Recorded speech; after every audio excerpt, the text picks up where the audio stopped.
नमस्कार, आप देख रहे हैं आरएनआई न्यूज। मैं गुफरान खान। आरएनआई न्यूज में आज बात करेंगे उत्तर प्रदेश चुनाव पर, क्योंकि उत्तर प्रदेश में 3 चरण का चुनाव निपट चुका है। आज चौथे चरण का मतदान हो रहा है। आज चौथे चरण में एक जिला हरदोई भी है जिसमें मतदान हो रहा है। हरदोई से ही मेरे सहयोगी दुर्गेश गुप्ता हैं। स्वागत है आपका। बहुत बहुत धन्यवाद। पहला सवाल मेरा आपसे ये है कि हरदोई की अगर बात करें तो वहां पर क्या स्थिति है मतदान की, कितने प्रतिशत हो गए, ये कैसा चल रहा है वहां पे मतदान हरदोई में? जी बिल्कुल, बता दें यहाँ पर मतदान जो है बहुत ही शांतिपूर्वक तरीके से चल रहा है। एक दो जी पोलिंग स्टेशनों पर शुरू में जी। ईवीएम की खराबी की तो सूचनाएं अगर आई हम थी, लेकिन हरदोई उनको में प्रशासन ने शांतिपूर्वक ठीक मतदान करा चल रहा है, दिया अगर या पूरे उनके ओवरऑल बदले चौथे दूसरी चरण ईवीएम की मशीनें बात लगा करें, दी। जिसमें मतदान एक सभी डिस्ट्रिक्ट केंद्रों पर लखीमपुर जो भी है है, पूरी वहां पर किसानों का मसला हुआ था। तो क्या लगता है इस बार चौथे चरण में जो प्राथमिकता पर मुद्दे हैं जनता के बीच आप जा रहे हैं, कौन से मुद्दे हैं जनता जिस पे ज्यादा चर्चा कर रही है? क्या लगता है आपको, इस पे कौन से मुद्दे जी हैं वो? बिल्कुल, मैं जनता के बीच में गया हूँ। कहीं ना कहीं लोगों के बीच में जो आवारा पशु हैं, या एक मुद्दा जी आपका किसानों का जो लखीमपुर कांड हुआ था, जी उस कांड को लेकर आज भी जनता जो है अपने जहन को अंदर से निकाल नहीं पा रही। उस जी भयानक जो कांड हुआ था, उस कांड को जी कहीं ना कहीं वो भुला नहीं पा रही है, उससे सहमी हुई है। लेकिन हमें लगता है कि ये जनता का आक्रोश, या कहें, या जनता उसको भुला चुकी है। ये तो 10 मार्च के परिणाम आएंगे, उसके बाद ही पता चलेगा। जी अगर किसानों के इतर बात करें तो कौन से मुद्दे लगते हैं, कौन से मुद्दे हैं जिन पे ज्यादा चर्चा हो रही जनता के बीच पूरे ओवरऑल चौथे चरण पर? जी बिल्कुल, आपको बताते चलें कि चौथा चरण है। चौथे चरण में मतदान जो है पश्चिम से उत्तर प्रदेश का चुनाव शुरू हुआ है, और अब इस समय जी चौथा चरण कह लीजिए अवध अवध शुरू हो गया है। और अवध जो क्षेत्र होता है वो बीजेपी का गढ़ कहा जाता है। जी कहीं न जी कहीं यहाँ पर जब अवध क्षेत्र शुरू हो गया है तो जातिगत जो आधारित चीजें हैं, जातिगत लोगों की भावनाओं को कह लीजिए, या जातिगत जो वोट है उनको जी साधने के लिए सभी पार्टियां तरह तरह के बयान दे रही हैं। और जी जिन्ना के बयान से शुरू होकर आज आतंकवाद के बयान पर जो बयानबाजी शुरू हो गई है। जी जी। हम ध्रुवीकरण पे आएंगे, उस पर बात करेंगे, लेकिन उससे पहले अगर हम बात करें, आपने जिस तरीके से बताया जो अवध क्षेत्र है बीजेपी का गढ़ माना जाता है, 59 सीटों पर मतदान हो रहा है और जिसमें 51 सीटें बीजेपी के पास है। लेकिन अगर बात करें जी किसान बिल्कुल, आंदोलन के बाद जो स्थितियां पिछला बदली हैं, चुनाव तो क्या 2017 का था, बीजेपी इस बार ये उस पे गढ़ बचाने में बीजेपी ने कामयाब होगी? बहुत ही बढ़त बना के साथ एक, मतलब एक कह लीजिए कि एक तरफा जीत अवध में की थी।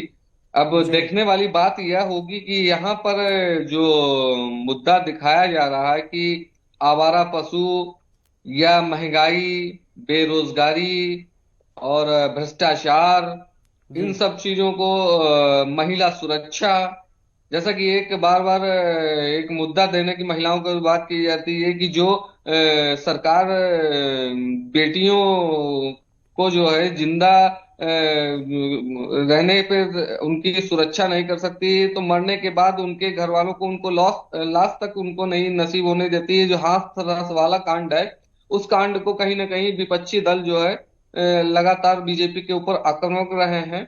लेकिन जी जी क्या जनता इन सब चीजों को अपने ध्यान में रखकर वो वोट कर रही है या नहीं, ये तो 10 तारीख के रिजल्ट आएंगे तो पता चलेगा। जी जी। वो तो अलग बात है कि 10 तारीख को रिजल्ट के बाद ये चीजें पता चलेंगी, जनता जनार्दन किसको सत्ता सौंपती। लेकिन उससे पहले अगर हम बात करें तो कुछ सीटें ऐसी हैं जिन पे बहुत ज्यादा चर्चा हो रही थी, जिसपे लखीमपुर है, उन्नाव है। उन्नाव भी एक रेप कांड वहां पर हुआ था, उसके बाद काफी चर्चा का विषय और राजनीति में उसकी काफी चर्चा रही। तो क्या वो चर्चा अब भी है लोगों के बीच या जनता उनको भूल गई? क्या लगता है आपको, उन विषयों पर कितनी बात हो रही है या सिर्फ ध्रुवीकरण की राजनीति पर बात हो रही? क्या लगता है आपको इस पर? नहीं, मुझे नहीं लग रहा है कि उन्नाव कांड या वो उस लखीमपुर कांड को ज्यादा जो है तवज्जो दिया जा रहा है। जी। जहां तक है, मैंने सुबह से और शाम होने को आई है, अब से कुछ दिन बाद जो ये मशीनें जो हैं जी। सील हो जाएंगी। जी। जनता जो है इन सब बातों से ऊब चुकी है। एक जी। ध्रुवीकरण की, जो आपने कहा ध्रुवीकरण या ये धर्म जाति इन सब चीजों से बिल्कुल अलग हटकर उसका मेन मुद्दा है बेरोजगारी, महंगाई और आवारा पशु, अन्ना पशु जो हैं उनको ध्यान में। क्योंकि मैंने एक दो लोगों से बात की है, तो उनका कहना है कि मैंने जो अपने खेत हैं उनमें बोया, सब कुछ किया, तैयार किया, और आवारा जानवरों ने उनको नष्ट कर दिया। ऐसे में किसान बर्बाद हो रहा है। जी। उसको लेकर कोई भी सरकार ने कदम नहीं उठाया है। इसमें कहीं ना कहीं अगर नाराजगी है। ये बात करें, आवारा पशु का एक मुद्दा रहता है, लेकिन किसान आंदोलन की भी आप जिक्र कर रहे थे, तो किसान आंदोलन की बात करें तो पश्चिमी यूपी में बहुत ज्यादा उसका प्रभाव रहा। अब धीरे धीरे चुनाव जो है पूर्वांचल की तरफ बढ़ रहा है। तो इन इलाकों की अगर बात करें तो यहां पर कितना मुद्दा है किसानों का?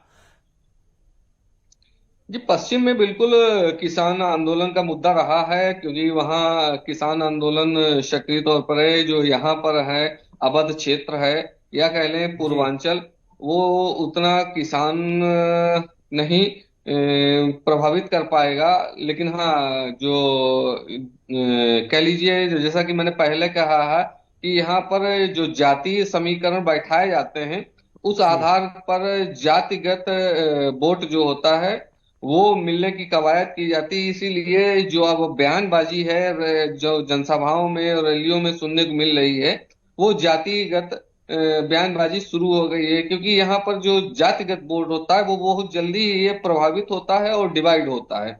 जी। तो अगर आप जी जी इसलिए अगर कह आप लीजिए कि बताएं कि यहाँ पर जी। किसानों का मुद्दा नहीं चल पाएगा जो पश्चिम में जी। चला है। यहाँ पर जो है जातिगत मुद्दा चल सकता है। जी। तो अगर आप बताएं कितने प्रतिशत वोटिंग वगैरह हो गई, इस पे आप क्या बताएंगे, कितने प्रतिशत हो गई अभी तक वोटिंग? लगभग 50% से ऊपर वोटिंग है। चूंकि अभी 5 बजे का आंकड़ा नहीं आया हुआ है, जी। और संभवतः है 50% से ऊपर की वोटिंग है।